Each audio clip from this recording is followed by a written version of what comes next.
Hello everyone. इस video में हम नेहा भसीन मैम के नोट्स कवर करेंगे और ये एक इंट्रोडक्टरी नोट है।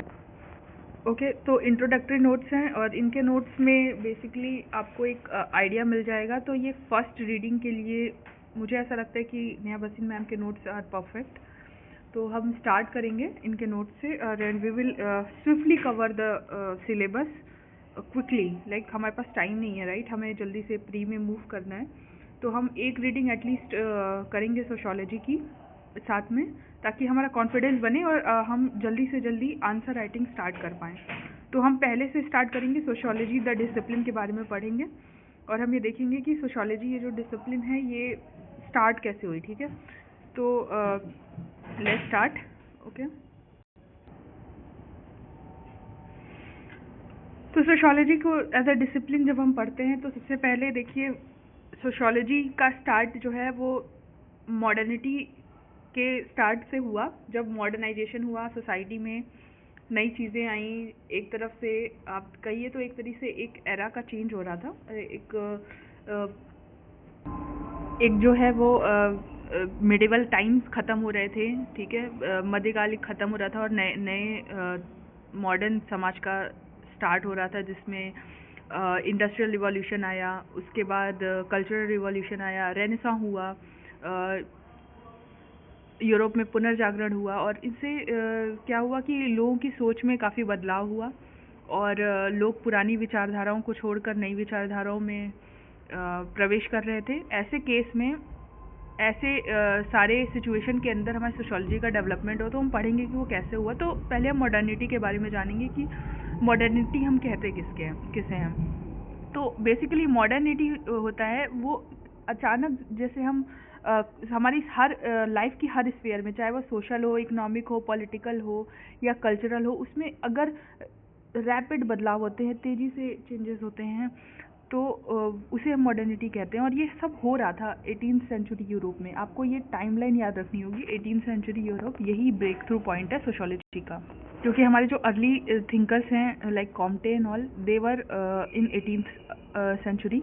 तो बेसिकली ये रिवॉल्यूशन जो 14 से 18 सेंचुरी के बीच हुआ, जिसे रेनेसां बोलते हैं, इसमें बहुत सारे स्ट्रीम्स का डेवलपमेंट हुआ, जैसे medicine, art, literature, astronomy, navigation, chemistry, philosophy etcetera.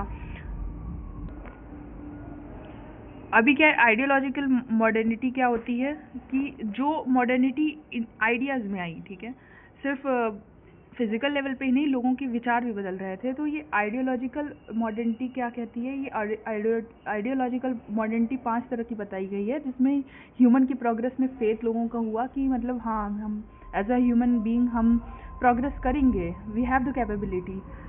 Second is ability of the science to offer solution, कि हम सिर्फ भगवान पर डिपेंडेंट ना होकर हम साइंस पर डिपेंडेंट होने लग गए। हमें पता था कि हम साइंस हमारी प्रॉब्लम का सोल्यूशन दे सकता है। तीसरा, लोगों के अंदर रैशनल थॉट्स आया, ठीक है, वो सुपरस्टिशन से बाहर निकल रहे थे, उनके अंदर क्यूरोसिटी डेवलप होने लग गई, स्पिरिट ऑफ क्वेश्चनिंग आने लगी, ठीक है, और एक तरह का बिलीफ आया कि जो पूरा यूनिवर्स है वो एक तरह के नेचुरल लॉ से बनता है ना, और उसको साइंटिफिकली हम स्टडी कर सकते हैं, they are not just there. तो बेसिकली जो चर्च के का सिस्टम था, जहाँ पे क्वेश्चनिंग को इतना अलाउ नहीं करते थे, उसको उठ के लोग क्वेश्चन करने लगे, और इस change in rapid change in idea को ही हम आइडियोलॉजिकल मॉडर्निटी बोलेंगे। और ये जो आइडियाज़ हैं, ये जो आइडियोलॉजिकल मॉडर्निटी है, उससे क्या क्या आया? उससे पॉलिटिकल मॉडर्निटी आई, उससे इकोनॉमिक मॉडर्निटी आई। तो पॉलिटिकल मॉडर्निटी को हम पढ़ें अगर, हम देखेंगे कि पॉलिटिकल मॉडर्निटी क्या होती है। पॉलिटिकल मॉडर्निटी को हम एक्सप्लेन कर सकते हैं 18th सेंचुरी में सबसे पहले फ्रेंच रिवॉल्यूशन के थ्रू, ठीक है। ये पहला एविडेंस था कि हाँ भाई, पॉलिटिकल मॉडर्निटी आ रही है, हम जो है वो किंग्स का रूल ख़त्म हो रहा है, people started over throwing Kings की हाँ भैया तुम यू आर नॉट डिवाइन, ठीक है, you are also ordinary person. Next is, आपको पता है फ्रांस ने लिबर्टी, इक्वलिटी, फेटर्निटी का आइडिया दिया था। रूल ऑफ लॉ के बारे में बात होने लग गई, ठीक है, यूनिवर्सल लॉ के बारे में, सबको इक्वालिटी के बारे में बात होने लग गई। और पॉलिटिकल, इन सब के बीच में पॉलिटिकल इंस्टेबिलिटी आ गई और रेन ऑफ टेरर का टाइम आया। इसी रेन ऑफ टेरर ने लोगों को या थिंकर्स को फोर्स किया कि हम अपनी सोसाइटी के बारे में सोचें। अदर काइंड ऑफ मॉडर्निटी जो आइडियोलॉजिकल मॉडर्निटी से आई वो थी इकोनॉमिक मॉडर्निटी। इकोनॉमिक मॉडर्निटी किसके थ्रू आई? इंडस्ट्रियल रिवॉल्यूशन के थ्रू आई। इसमें क्या हुआ? अर्बनाइजेशन बढ़ने लग गई, किनशिप स्ट्रक्चर चेंज होने लग गया। पहले की एक्सटेंडेड फैमिली होती थी वो धीरे धीरे मूव होने लग गई, न्यूक्लियर फैमिली में चेंज होने लग गया। वीमेन का स्टेटस अच्छा हो गया, क्यों? क्योंकि वीमेन भी इंडस्ट्री में आने लग गई। They are also started earning, उनको भी अपने राइट्स का पता चलने लग गया। सेकेंड चेंजेस जो हुए वो जो है वो प्रोडक्शन जो है पहले जो होता था वो गिल्ड्स में होता था, बहुत ही छोटे एरिया में लोकल लेवल पे प्रोडक्शन होते थे। इवेंचुअली क्या हुआ? मास प्रोडक्शन होने लग गया, मैकेनाइजेशन हो गया, दुनिया भर में ट्रेड होने लग गए। तीसरा जो है वो शिफ्ट एग्रेरियन सिस्टम से इंडस्ट्रियल इकोनॉमी में शिफ्ट होने लग गया। पहले खेती होती थी, अब बाद में इंडस्ट्रीज लगने लग गई। चौथा चेंज जो हुआ वो फ्यूडल सिस्टम जो था उससे कैपिटलिस्ट सोसाइटी में चेंज होने लग गया। यानी पहले जो है वो जमींदारों के पास पावर होती थी, अब पावर जो है वो इंडस्ट्रियलिस्ट के पास शिफ्ट होने लग गई। नए पावर सेंटर उभरने लगे, मिडिल क्लास का इमर्जेंस होने लग गया, पावर्टी बढ़ने लग गई। ठीक है, क्योंकि क्या हुआ कि rich started getting richer, poor started getting poorer, तो इनइक्वालिटी बढ़ने लग गई। तो इससे पावर्टी, डिजीज़ और एक्सप्लॉयटेशन जो लोअर लेवल का हो रहा था वो बहुत ज़्यादा बढ़ गया था स्टार्टिंग में अर्ली इंडस्ट्रियल लेवल पे। और सेवेंथ है जो है वो रिलीजन पे लोगों का जो है ना वो भरोसा थोड़ा कम होने लग गया था, लोग साइंस पे ज़्यादा ट्रस्ट करने लग गए। तो इन सारे चेंजेस की वजह से हम मॉडर्निटी को डिफ़ाइन करेंगे इस तरीके से। तो इसमें क्या हुआ कि जो प्राचीन काल में जो कॉन्सेप्ट थे, ठीक है, सोसाइटी के, रिलीजन के, कम्युनिटी, पावर, इन सब की डेफिनेशन जो है वो ड्रास्टिकली बदलने लग गई। ठीक है, और इन सब बैकड्रॉप में जो है वो क्या हुआ कि उनका एक रेजिस्टेंस डेवलप होना शुरू हो गया। मतलब सोसाइटी ने बैकसीट ले ली, individuality, person, individual started making more sense than society. ठीक है, तो अभी क्या है, इस बैकड्रॉप में सोशियोलॉजी का उद्भव होता है। ठीक है, तो हम देखेंगे कि सोशियोलॉजी कैसे आती है।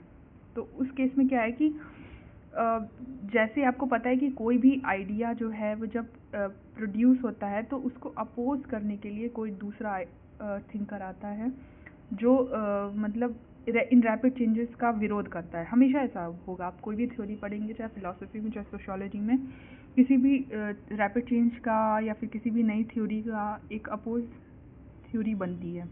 तो इस तरह से इनलाइटमेंट का भी अपोज हुआ था। ठीक है, सबने उसको एक्सेप्ट नहीं किया था। तो उसका इनलाइटमेंट का अपोज सबसे पहले कहाँ से आएगा? फ्रेंच कैथोलिक चर्च से आएगा। ठीक है, तो फ्रेंच कैथोलिक चर्च में से जुड़े हुए दो थिंकर्स थे, लुई डे बोनाल्ट और जोसेफ द माइस्ट्रे।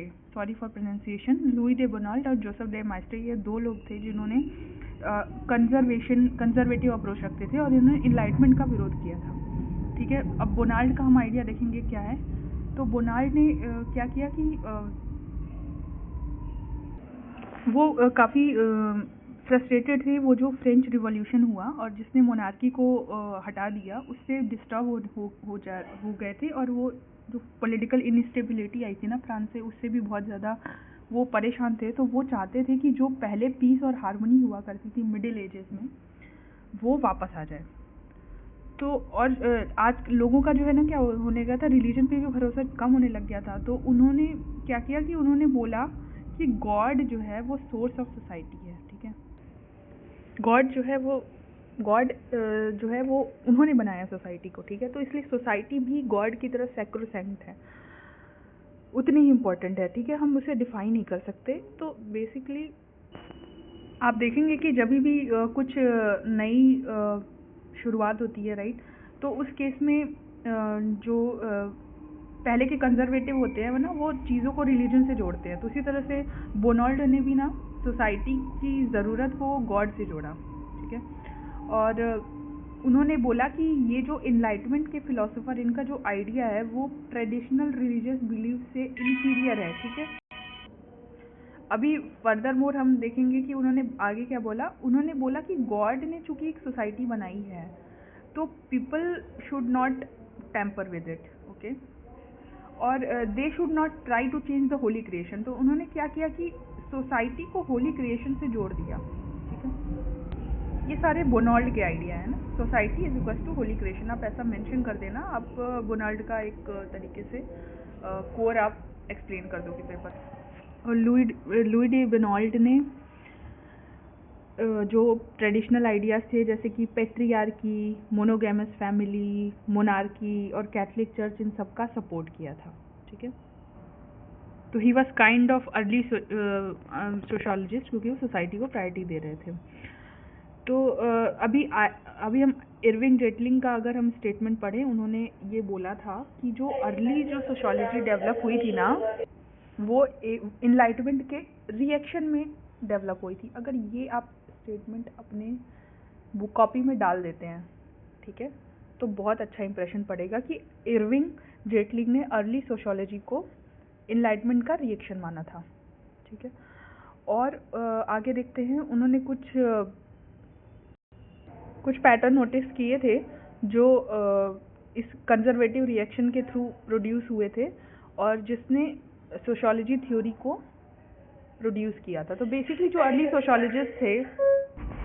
सोशोलॉजिस्ट सारे फ्रेंच थे। This was no coincidence, okay. तो इसमें क्या है कि एनलाइटमेंट थिंकर जो है वो इंडिविजुअल पे फोकस करते थे और कंजर्वेटिव रिएक्शनिस्ट जो थे उन्होंने सोसाइटी पे फोकस किया, ठीक है। ये चीज़ एक पॉइंट हो गया। उन्होंने सोसाइटी को बेसिकली इंडिविजुअल का ही एक्सटेंशन माना। जब बहुत सारे इंडिविजुअल एक साथ आते हैं तो सोसाइटी बनती है, ठीक है। अगर सेकेंड चीज़, अर्ली जो सोशोलॉजिस्ट थे उनके लिए society important part of analysis थी। सोसाइटी के थ्रू इंडिविजुअल प्रोड्यूस होता है और वो जो प्रोसेस है जो इंडिविजुअल को इफेक्ट करती है उसे सोशलाइजेशन बोलते हैं। थर्ड इज सोसाइटी में जो है वो सिर्फ इंडिविजुअल्स ही नहीं होते, उनके बीच रोल्स होते हैं, कुछ सर्टेन पोजीशन होती है, उनके बीच कुछ रिलेशनशिप होता है, स्ट्रक्चर होता है और इंस्टीट्यूशन होते हैं, सोशल इंस्टीट्यूशन होते हैं, ठीक है। बस इंडिविजुअल्स बस जगह फिल करने के लिए नहीं होते, वो कुछ रोल्स और ये कुछ रिलेशनशिप और इनसे मतलब सिर्फ एग्जिस्ट करने से ज़्यादा उनका रोल होता है, ठीक है, सोसाइटी में। Fourth is the part of society were seen as interrelated and interdependent, ठीक है। एक दूसरे पे सब हम इंटर रिलेटेड और इंटरडिपेंडेंट हैं और इस इंटर रिलेटेड इंटरडिपेंडेंस की वजह से ये सोसाइटी हमारे लिए इम्पोर्टेंट है। ऐसा हमारा कंजर्वेटिव पॉलिटिकल ओरिएंटेशन था, क्योंकि वो ऐसा मानते थे कि अगर सिस्टम नहीं रहेगा ना तो उसके पार्ट्स वर इररेलेवेंट, ठीक है। अगर हमारी बॉडी नहीं है और हमारे हाथ पैर उंगलियां सब अलग कर दी जाए तो उसका कोई ज़्यादा मतलब नहीं रहता, ठीक है। बॉडी का सच मतलब है, पार्ट्स का भी मतलब है, बट पार्ट्स अकेले इंडिविजुअली इतने इम्पोर्टेंट होते नहीं हैं, ठीक है। आफ्टर दैट उन्होंने फिफ्थ चीज़ जो हम ये कह सकते हैं कि जो सोसाइटी है वो लोगों की पीपल की जो नीड है वो सेटिस्फाई करती है, और अगर सोसाइटी ही नहीं रहेगी और ये सोशल इंस्टीट्यूशन फॉल करेंगे तो ultimately people individual will suffer. तो ऐसा नहीं कि इंडिविजुअल की एग्जिस्टेंस बनी रहेगी या individual will thrive when society will fall, ऐसा सोशोलॉजी जो थिंकर्स थे उनका सोचना था। सिक्स्थ पॉइंट इज दैट जो छोटी यूनिट्स होती है जैसे फैमिली, नेबरहुड, रिलीजन, ऐसे ग्रुप्स जो होते हैं या जो ऑक्यूपेशनल बेसिस पे जो ग्रुप बनते हैं वो भी इसेंशियल हैं सोसाइटी और इंडिविजुअल दोनों के लिए। वो क्या होते हैं कि इंटीमेट या फेस टू फेस इन्वायरमेंट जो है पीपल को प्रोवाइड करते हैं फॉर इंटरेक्शन, ठीक है, और सर्वाइवल में मॉडर्न सोसाइटी में वो इम्पॉर्टेंट होते हैं। Seventh is there were tendency to see modern social changes such as industrialisation जो हो रही है, जो अर्बनाइजेशन हो रही है, जो ब्यूरोक्रेटाइजेशन हो रही है, ये सारी डिसऑर्गेनाइजेशनल इफेक्ट के तौर पर देखी जा रही है। मतलब ये जो चेंजेस जो सोशोलॉजिस्ट ने देखे थे कि ये जो चेंजेस हो रहे हैं उनको फियर और एंजाइटी के थ्रू देखा। आफ्टर दैट जो कंजर्वेटिव्स थे दे सपोर्टेड जो हायरार्की चलती है सोसाइटी में उनके एग्जिस्टेंस को सपोर्ट किया।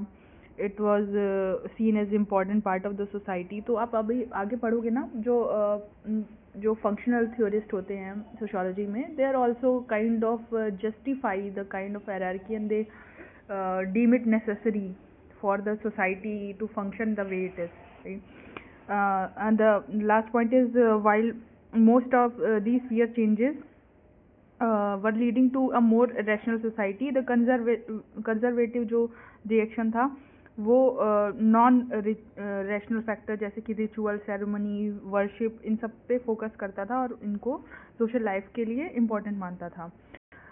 तो देखिए, इसमें से कुछ तो पॉइंट्स आप जानते हैं कि ये सारे पॉइंट्स जो कंजर्वेटिव थिंकर्स थे, सोशोलॉजी के जो अर्ली फ्रेंच सोशोलॉजिस्ट थे, वो ऐसा सोचते थे।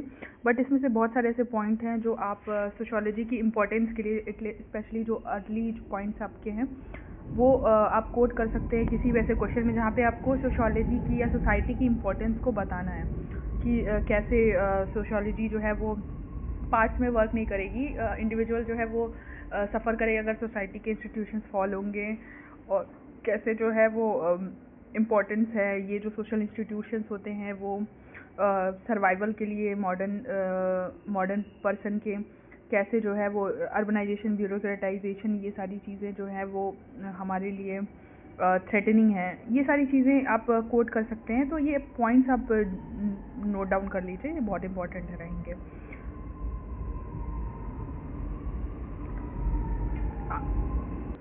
अपकमिंग वीडियो में हम सारे रिवॉल्यूशन को वन बाय वन स्टडी करेंगे। अभी हम जस्ट सोशोलॉजी की इम्पोर्टेंस और सोसाइटी की इम्पोर्टेंस और कैसे सोशोलॉजी इवॉल्व हुई, हमारे जो एनलाइटमेंट हो रहा था उसके अपोजिशन में बेसिकली इवॉल्व हुई थी और इवेंचुअली एक पूरे डिसिप्लिन के तौर पे विकसित हुई। तो इस वीडियो में हमने इस बारे में डिस्कशन की।